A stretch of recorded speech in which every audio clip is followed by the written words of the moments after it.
کہتے ہیں آٹومیٹکلی کیونکہ ہم ایمان نہیں. آپ صلی اللہ علیہ وسلم فرمایا نہیں ایسی بات نہیں، بلکہ یہ تمہیں ایمان کی اس مجلس کی طرف، اس مذاکرے کی طرف دعوت دیتے ہیں کہ اللہ پاک کو اللہ کی رحمت جس مجلس کی طرف. تو یہ ایمان کی مجلس ایسی زبردست مجلس ہے میرے بھائی دوستوں. ہم دنیا کے اندر آخرت کی تیاری کے لیے ہیں. دنیا کی زندگی اصل نہیں ہے، اصل آخرت کی زندگی ہے. یہ بہت تھوڑا سا وقت ہے جو ان قریب ختم ہونے والا ہے، اور جہاں انسان نے جانا ہے وہ ہمیشہ کی زندگی ہے. یہ کبھی بھی وہاں خاتمہ نہیں ہوگا. اس زندگی کا ابتدا ہے، اس کی انتہا سے پاک ہوگا. تو اس لیے وہ ہمیشہ کی زندگی جہاں ہم سب جا رہے ہیں. جب سے انسان دنیا میں آیا، جب سے ہم ماں کے پیٹ سے آئے ہیں، ہمارا ہر سانس ہر دن ہمیں قبر کے قریب آخرت کی طرف کھینچ رہا ہے. جو ہماری زندگی کا دن کل گزر گیا، آج فجر ظہر عصر گزر گئی، اب یہ دوبارہ نہیں ہو سکتا. حدیث کے اندر آتا ہے روزانہ جب صبح ہوتی ہے تو دو فرشتے اعلان کرتے ہیں. ایک کہتا ہے اے نیکی کے کرنے والے خوشخبری لے اور آگے بڑھ، تیرا ہر قدم اللہ کے یہاں قبول ہے. اور دوسرا اعلان کرتا ہے گناہ کے کرنے والے اب بس کر دے، اپنے قدموں کو روک لے، اس لیے کہ تیری زندگی کا جو دن گزر گیا کبھی لوٹ کے واپس نہیں آئے. اپنے گناہوں سے توبہ کر. تو یہ جو وقت گزر گیا یہ دوبارہ آئے گا نہیں. یہ آج جو ابھی ہے کل کی خبر کوئی. ہم میں سے کوئی اپنے گزرے ہوئے وقت کو واپس نہیں لا سکتا. آپ صلی اللہ علیہ وسلم نے فرمایا کہ دنیا میں ایسے رہو ایسے جیسے ایک مسافر ہے. کن فی دنیا کا اللہ کا غریب او عابر السبیل. کہ دنیا ایسے دنیا میں وقت گزار دو جیسے ایک راہ چلتا مسافر. ہم مسافر ہیں دنیا کے اندر، جانا آخرت کی طرف ہے. سفر کے اندر ہے، ہم سارے سفر کے اندر. کتنے ہم سے پہلے چلے گئے. ایک بندہ بازار میں کپڑے خرید رہا ہے لیکن اس کو نہیں پتا کہ میرا کفن بازار میں آ چکا ہے. وہ درزی کو سوٹ سلنے دے رہا ہے، اس کو پتا نہیں کہ میرا کفن سل چکا ہے. اللہ نے دنیا میں آنے کی ترتیب بتائی ہے. دادا آتا ہے، باپ آتا ہے، بیٹا آتا ہے. جانے کا کوئی پتہ نہیں، کوئی خبر نہیں. تو ہماری ساری محنت جو ہے وہ آخرت کے لیے ہے، اللہ پاک کو راضی کرنا. ہمارا سارا ایمان کیا ہے؟ الذین یؤمنون بالغیب. ہر چیز چھپی ہوئی ہے. ہمیں سے کسی نے اللہ کی ذات کو نہیں دیکھا، لیکن ہمارا ایمان ہے، ایمان بالغیب ہے. آمنت باللہ وملائکتہ وکتبہ ورسلہ والیوم الآخر والقدر خیرہ وشرہ من اللہ تعالی والبعث بعد الموت. میں ایمان لایا اللہ پر بن دیکھے، اس کی کتابوں پر بن دیکھے، اس کے رسولوں پر بن دیکھے جی، اور آخرت کے دن پر بن دیکھے جی، اور ہر اچھی اور بری تقدیر پر بن دیکھے، اور قیامت کے دن دوبارہ اٹھنے پر. یہ 7 چیزیں ایسی ہیں ایمان کی جو ایمان بالغیب ہے. ہمارا یقین ہے یہ ایسے ہی ہے جیسے اللہ پاک نے فرمایا. اس کی ذات و صفات کا پورا یقین ہمارے دل کے اندر ہے. آمنت باللہ کما ہوا باسمائہ وصفاتہ وقبلت جمیع احکامہ واقرار باللسان وتصدیق بالقلب. وہ اپنی ساری ذات و صفات کے اندر اکیلا ہے، اس کا کوئی شریک نہیں. وہ وحدہ لا شریک ہے. میں اس کی زبان سے بھی تصدیق کرتا ہوں، اقرار کرتا ہوں، اور دل سے اس کی میں تصدیق کرتا ہوں کہ یہ حق اور سچ ہے. یہ حق اور سچ ہے کہ اللہ کی ذات ہے، وہ پالنے والا ہے، وہ رب العالمین ہے. ساری کائنات کے نظام کو چلانے والی ایک اللہ پاک کی ذات ہے. سارے حالات لانے والے ایک اللہ پاک کی ذات ہے. وہ ہر چیز کا خالق ہے. زمین و آسمان کو پیدا کیا وہ اس کا خالق ہے. مجھے آپ کو پیدا کیا وہ خالق ہے. اس نے ہواؤں کو پیدا کیا وہ اس کا خالق ہے. کتنے سمندر میں رینگنے والے تیرنے والے جانور وہ سب کا خالق ہے. کتنے ہواؤں میں اڑنے والے پرندے وہ سب کا خالق ہے. کتنے پہاڑوں کے اندر رہنے والے جانور وہ سب کا خالق اور مالک ہے. سب کو روزی دینے والا ہے. سب کی روزی اس کے ذمے ہے. وہ ہر موسیٰ علیہ السلام نے اللہ پاک سے کیا اللہ آپ ساری انسانیت کو روزی دیتے ہیں، اس کا کیا سبب اور ذریعہ ہے؟ میرے دل کو کیسے اس کا یقین آ جائے کہ آپ ساری انسانیت کو روزی دینے والے. دل کی تسلی کے لیے پوچھا. تو آپ موسیٰ علیہ السلام کے ہاتھ میں آسا تھا. اللہ پاک نے حکم دیا کہ اس پتھر پہ اپنا آسا مارو. آسا مارا تو ایک پتھر ٹوٹا. پھر فرمایا اس پہ آسا مارو. دوسرا مارا تو پھر ایک پتھر ٹوٹا. جب تیسری دفعہ مارا تو اس کے اندر سے ایک چھوٹا سا جانور نکلا اور اس کے منہ میں ایک سبز پتا تھا جی، اور وہ اللہ پاک کی تسبیح بیان کر رہا. وہ کیا کہہ رہا تھا؟ سبحان من یرانی، پاک ہے وہ اللہ جو مجھے دیکھتا ہے. پاک ہے وہ اللہ جو مجھے دیکھ. یہ ایک جانور کہہ رہا ہے، ایک چھوٹا سا کیڑا، وَيَسْمَعُ كَلَامِي، جو میری آواز کو، میرے کلام کو بھی سنتا ہے، وَيَعْرِفُ مَكَانِي، جو میرا گھر ہے، جو میں جن سختیوں کے اندر اور جن 3 سختیوں کی تہوں کے اندر میں ٹھہرتا ہوں، اللہ میرے گھر کو بھی جانتا ہے. اور وہ ایسی ذات ہے جو مجھے رزق پہنچاتا ہے اور مجھے کبھی بھی نہیں بھولتا. یہ اس ایک وہ چھوٹے سے کیڑے کی تصویر تھی جس نے اللہ کی عظمت کو، اللہ کی بڑائی کو، اللہ کی پاکی کو. اس کے ذمہ ہے روزی، وہ رب العالمین ہے، وہ پرورش کرنے والا ہے، ہماری ضروریات کو پورا کرنے والا ہے. اسی کا حق ہے کہ اس کے آگے جھکا جائے، اس کی مان کی زندگی گزاری جائے.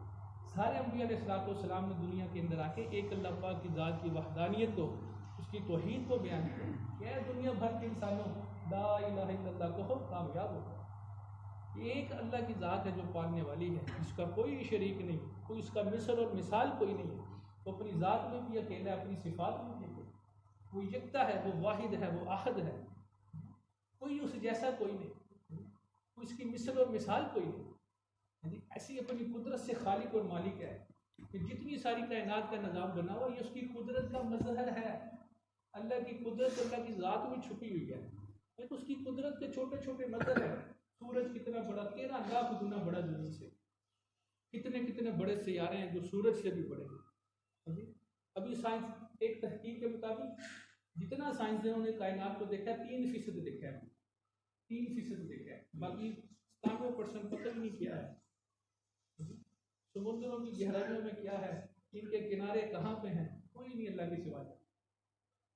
اللہ وہ ذات ہے جس نے پرندوں کو ہواؤں کے اندر اڑنا سکھایا. اللہ وہ ذات ہے جس نے سانپ کو بغیر پاؤں کے پیٹ کے بل چلنا سکھایا.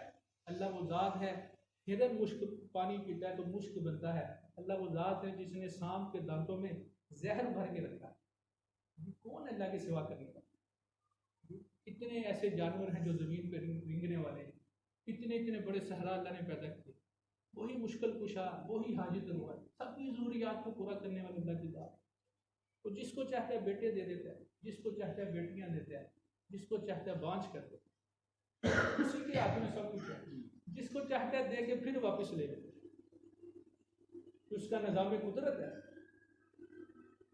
تو ہمارا ایمان بن دیکھے کے اوپر. ابھی بھائی ایک واقعہ بیان کر رہے تھے.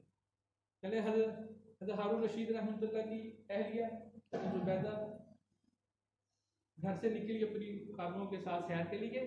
تو چلتے چلتے دیکھا ایک آگے بہلور رحمۃ اللہ بیٹھے ہوئے تھے. تو مٹی سے نا کچھ بنا رہے تھے. تو پوچھا کیا کر رہے ہیں؟ انہوں نے کہا جی گھر بنا رہا ہوں جنت میں. انہوں نے کہا دو گے؟ کہاں بالکل ملے گا. کتنے میں؟ کہا 1 درہم میں یا 1 دینار میں.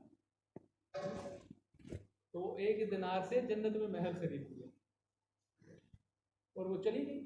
رات کو ہارون رشید رحمۃ اللہ نے خواب دیکھا. جنت میں ایک محل دیکھا جس میں وہ داخل ہونے، اس پہ نام لکھا ہوا تھا حضرت زبیدہ کا. تو جنت اس محل میں داخل ہونے لگا تو اس کو روک دیا گیا. یہ آپ کا محل نہیں ہے. یہ تو نام تو میری اہلیہ کا لکھا ہے.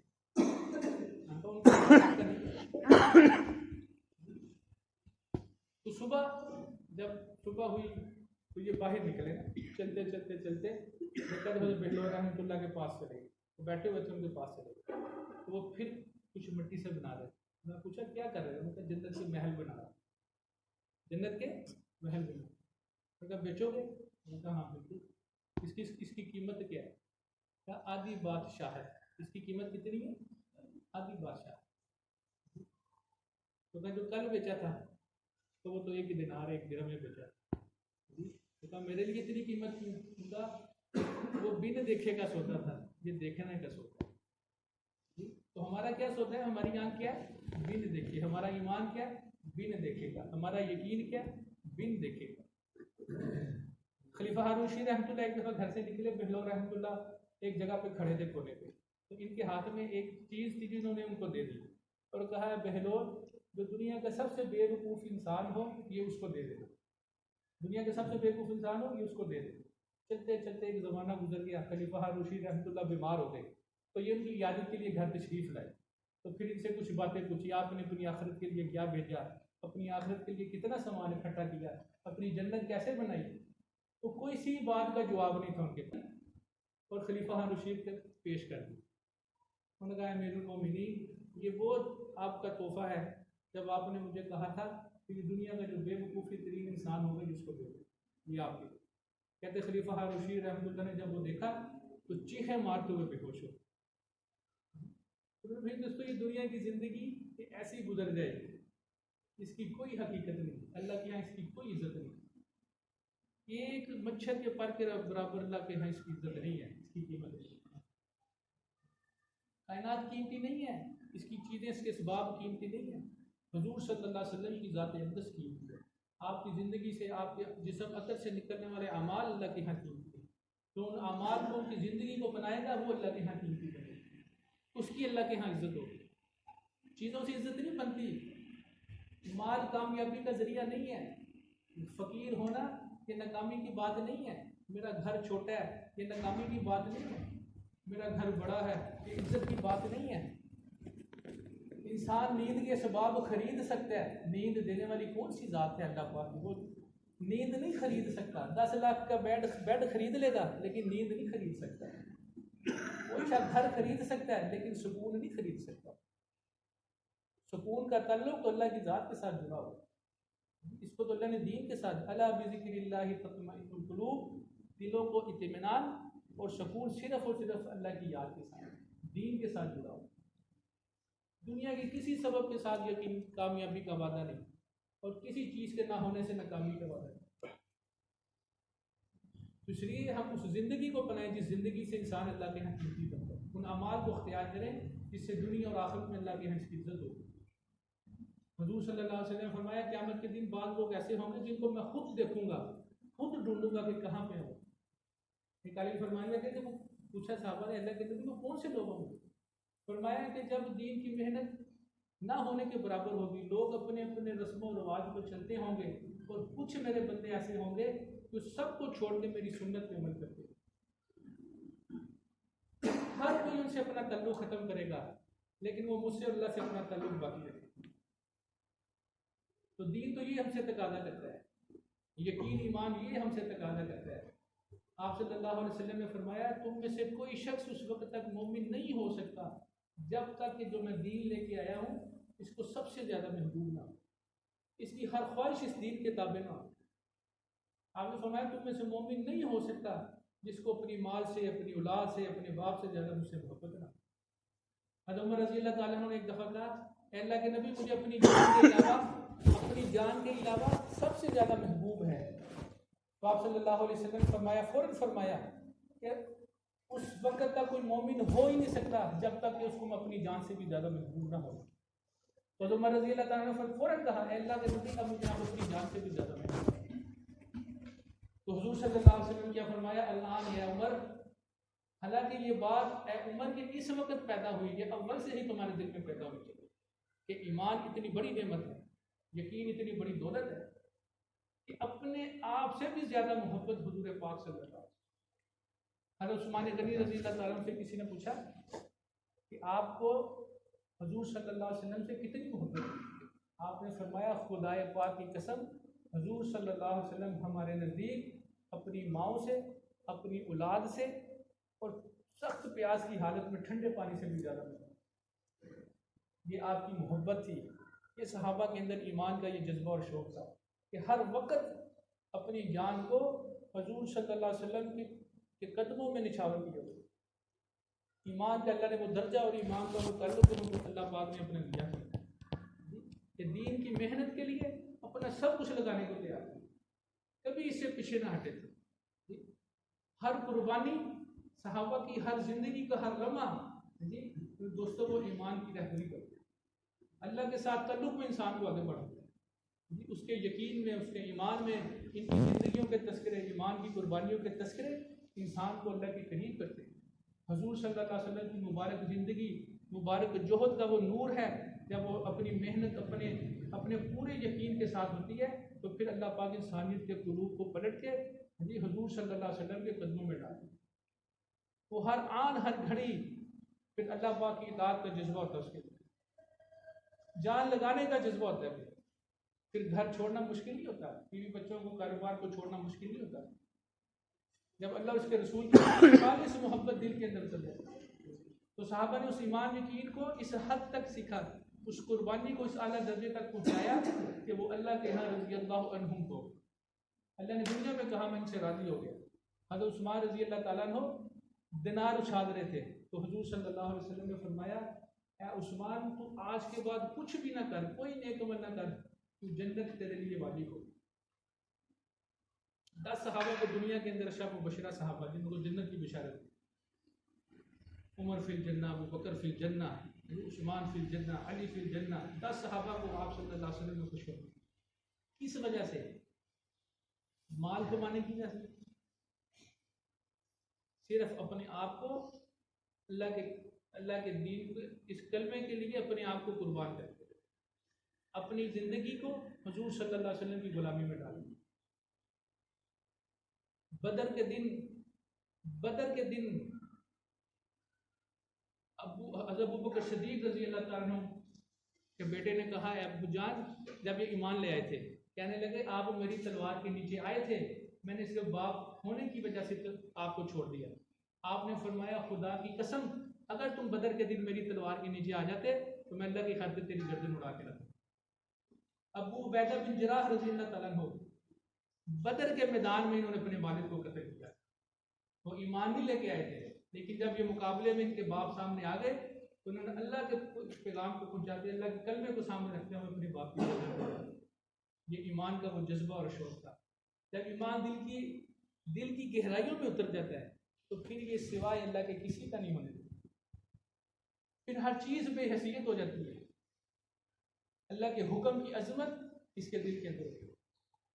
تو حضور صلی اللہ علیہ وسلم نے کتنی قربانیاں دی، صحابہ نے قربانیوں کی ایسی قربانی پیش کر دی کہ قیامت تک ان کے نام کتنی محبت سے ان کے واقعات پڑے، ایمان کو بڑھانے کا کتنا وہ ذریعہ بنتے ہیں وہ واقعات۔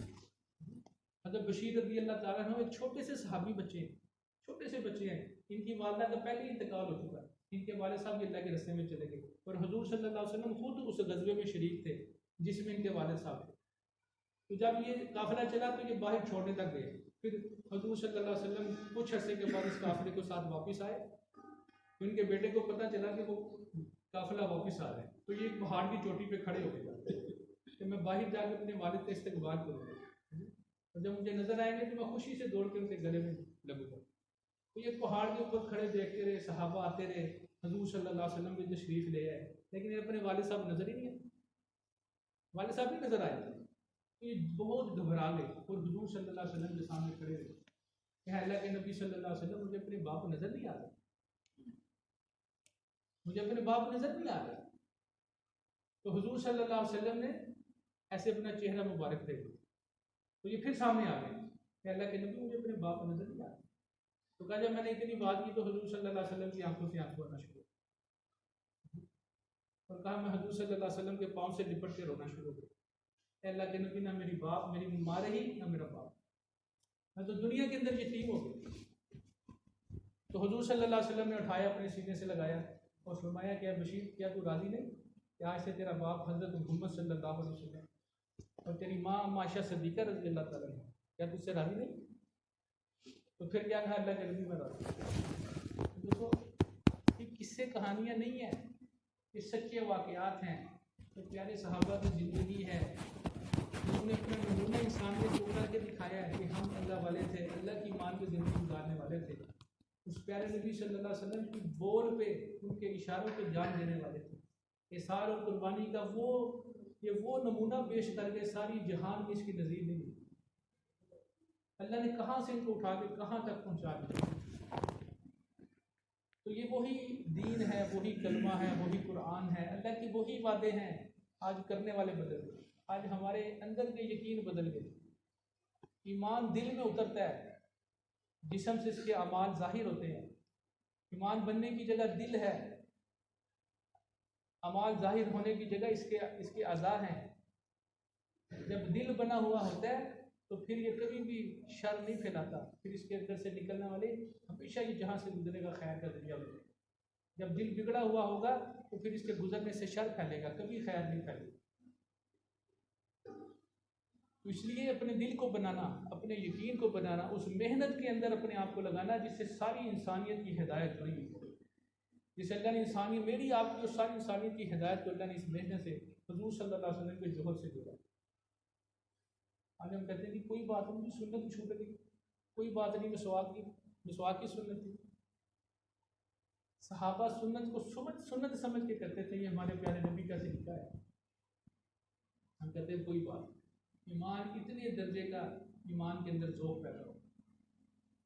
صحابہ کا عام نکلنا تھا اللہ کے راستے میں، ایسا رواج تھا کہ وہ نہ نکلنے والے کو وہ کہتے تھے کہ تم منافق سمجھتے ہو۔